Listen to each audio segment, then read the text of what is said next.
I've been reading a book recently called He Leadeth Me. It's by a Jesuit priest. His name was Walter Ciszek. Father Ciszek was a newly ordained American priest, and he was assigned to a small town in Poland in the late 1930s. And for the first year of his assignment there, he served the people, ministering to them when they were sick or when they lost a loved one. He mediated family disputes, he offered pastoral counseling, and he administered the sacraments, all the usual things a parish priest would do. But then World War II broke out, and suddenly his whole world changed. In his book, Father Ciszek writes, "It's impossible to describe the feeling that comes over you at such a time, the feeling that somehow in an instant of time everything has changed and nothing again will ever be quite the same, that tomorrow will never again be like yesterday, for the world has changed." And indeed it had. The Soviet Red Army arrived in his small town on October 17th, 1939. Father Ciszek was eventually taken captive, and he was convicted of being a Vatican spy. He ultimately spent 23 years in Soviet prisons and the labor camps of Siberia before being freed. And throughout those 23 years, Father Ciszek remained steady in his faith.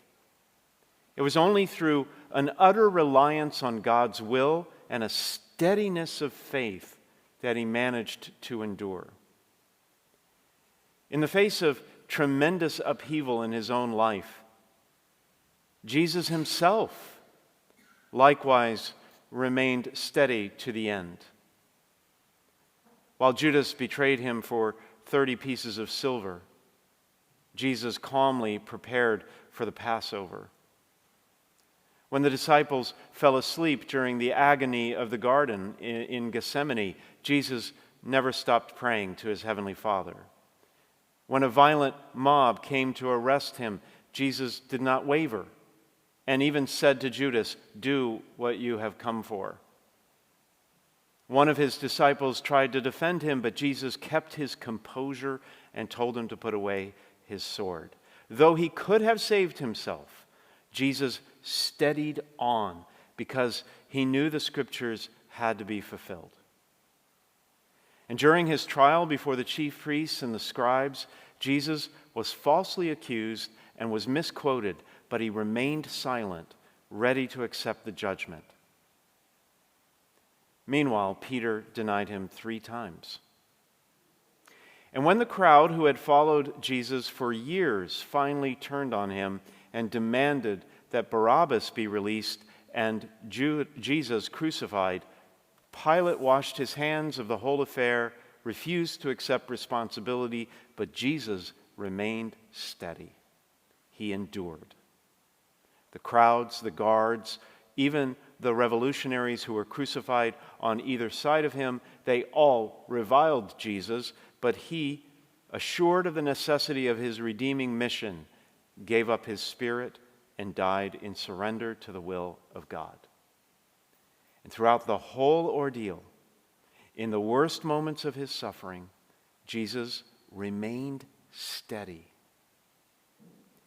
In our own world today, a world that seems to me to be in constant flux, a world where bedrock institutions like banks are prone to fail, in a world where markets crash and nations go to war and politicians and public figures cause scandal, in a world where our own lives can suddenly change in the blink of an eye, stability, steadiness, it's a precious and rare virtue.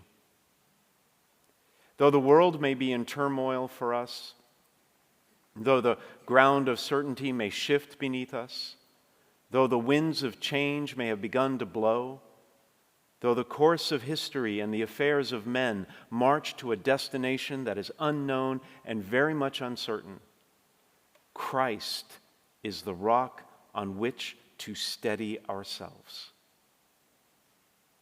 As together we recount the central mysteries of our faith during this Holy Week, may we too remain steady, trusting always in the Christ who saves us.